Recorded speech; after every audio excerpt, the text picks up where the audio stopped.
This fight can't Oh, suck, right? It can't suck. Just tell me I'm right, please. It no, can't suck. you're 100% right. I mean, it's not. He ain't wrong, people. He ain't wrong. So Dustin Poirier, shout out to him, by the way. His hot sauce now an official sponsor of the UFC, so we may see a little Yeah. bit of that around the octagon on Saturday. He's the number 2 ranked lightweight in the world, and he's taking on the number 5 ranked Michael Chandler. These two guys have been sort of being matchmaked in our fantasy matchmaking. We've had these two guys sort of pegged as they have to fight eventually from the moment Michael Chandler got signed 2 years ago now. Mm-hmm. Mm-hmm. And it's never happened. There's been a lot of barbs traded back and forth. Dustin Poirier saying he doesn't deserve the fight. Michael Chandler kind of coming back and saying he's an asshole. You know, we've had those little skirmishes. Was that UFC? That was International Fight Week when they had Yeah, they the. got into it. Yeah. Yeah, I think that's when that happened. So these are two of the most likable guys for the fans. Yeah. And that's why it's so weird how much they dislike each other. Mm. But I think it's going to lead Dom to a pretty exciting fight here. We know Michael Chandler, in his short time with the company, always delivers win or loss. I mean, if you look down the list of fights, Dan Hooker, great knockout. Charles Oliveira for the title, awesome fight, awesome comeback by Charles, but a fight that Michael Chandler very close to winning the lightweight title. Then he Mm-hmm. goes and fights Justin Gaethje, fight of the year for the Joeys last year. Yep. Then Tony Ferguson, all-time knockout, Yeah. It's insane. and it was a great fight overall. So now you're here with Dustin Poirier, another guy who has constantly delivered, who we've Yep. been waiting to get back in here since he lost in his bid for the lightweight title against Charles last December. But Dominic, these odds tell an interesting story because Dustin Poirier, Mm. somewhat of a heavy favorite, minus 210, Michael Chandler plus 170. Now, I guess that would mean Michael Chandler 2-2 in the UFC. I believe that's Mm-hmm. right. Mm-hmm. So even though he's been great and he's had some great moments, he's a 500 fighter in a lot of ways right now. Yeah. While Dustin Poirier has been there, done that. He's beat Conor McGregor twice. He's really reached the pinnacle of the sport, and he's taken down the other names like I about said Dustin Poirier, Eddie Alvarez, and Justin Gaethje, and those kind of guys. So he's been the more proven guy in this division, Dom. But tell me, when I look at this fight, even though if you look at the ages, I'm going to assume Michael Chandler's older than Dustin Poirier. 36 for Michael, 33 for Dustin. Yeah, so 3 years older. I mean, 33 is still kind of in your prime technically, and then Yeah. 36. I mean, that's the tail end. That's when Just you really out. start, Yeah. especially at 155 pounds. That's when you start seeing the downward. Yeah. But is it when I look at this fight, I tend to have more reservations about what kind of Dustin Poirier we're going to get here Mm. versus what kind of Michael Chandler we're going to get here. Do you have similar feelings? I know you're a big Dustin Poirier guy, so I'm curious your thoughts as you go in here. Yeah. This is a fan friendly fight if I've ever seen one, first and foremost. I don't really know. Like, I should know what to expect in this fight. Deep in the pit of me, I just think it's going to be a dog fight. I mean, expect basically Gaethje Chandler last year at MSG. Now the 2022 version of that kind of. Yeah. I don't go in with expectations like that because when you do as a fight fan, you usually get left, in the dust thinking that way. But that's just kind of the initial vibe.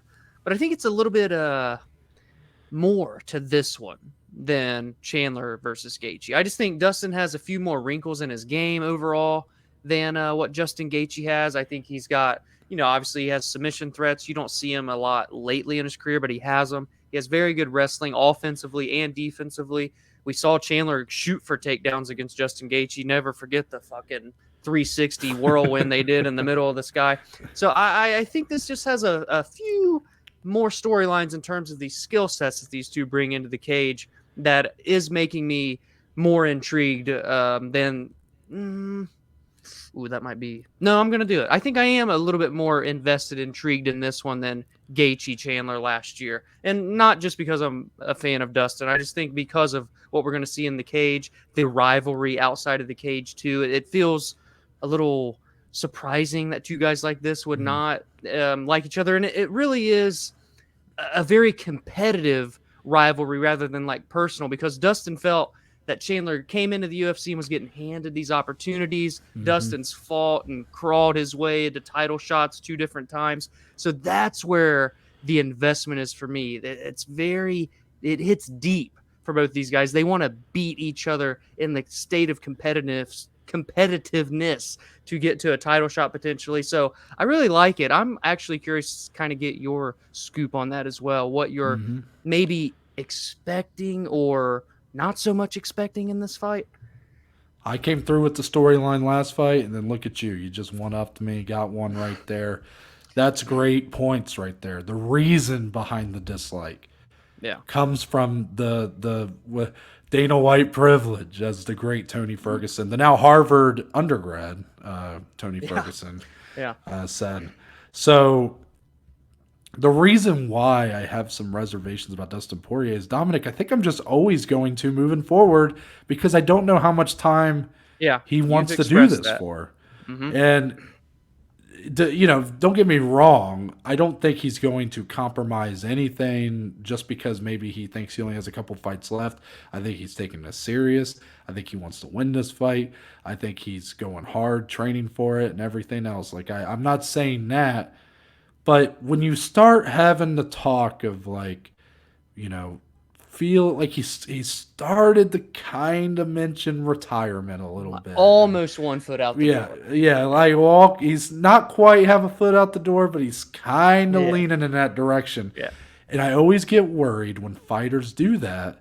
Yeah. Because once your head's in that space, it's hard to switch it back.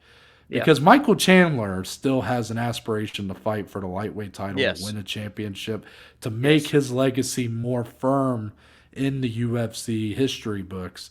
Dustin Poirier could certainly win this fight and find himself back in a title fight, but I'm not sure if he's really taking this fight because of that. Like, I'm not sure if I don't know how much he's invested in getting back to the title. He lost to Charles. I wonder if a part of him feels like, you know what, my legacy is secure. I have a great family. I got great hot sauce. Yeah. What else is there to really do? I'm just going to kind of fight out my contract and then go out into the sunset. Like, that's kind of what I wonder about him. Even though Michael Chandler, 3 years older, he should be the one that's maybe, starting to have those whispers of retirement, but I don't see that in him. He seems to be even more motivated after the way that Charles fight went to get right back in that spot. Dustin, I just don't know. But he did kind of prove me wrong with the Charles fight. I mean, he was game for that fight and really brought it to Charles early on before the grappling and submissions of Charles kind of took over. But I don't know. It should be a great fight either way. The motivation for Dustin, regardless of if he cares about, getting a title fight or being champion at this point, the motivation should be there because this is the guy who is sort of, in his mind, he's the averse Dustin Poirier. Dustin Poirier, like, to your point, I mean, that man was never given anything. He was fed to the likes of Conor McGregor and his rise. He was constantly the stepping stone. Yeah. So he had to scratch and claw, get to those title fight opportunities, and hasn't been able to secure the title fight. Right. So Michael Chandler, before he even stepped foot in the octagon, was weighing in to be an alternate for a lightweight title fight. So you have to, I'm sure in a lot of ways he feels like I need to teach this guy a lesson, show him that, like, you don't just come into the big leagues and, start winning titles just because you were a big guy over in Bellator. Doesn't mean you're going to be the same way here. I've worked my way through the ranks here. I'm better because of that. And then he's going to, what he thinks, beat him that night. So it ultimately should be a very emotional and just awesome fight. I understand we shouldn't have the expectations of Gaethje Chandler because you don't get those fights very often. Yeah. But it's going to be hard to not hope for that. Right. Yeah. It's going to be a good one, man. Like you said, there's no way it's going to be boring. It's going to be very, very good. Yeah.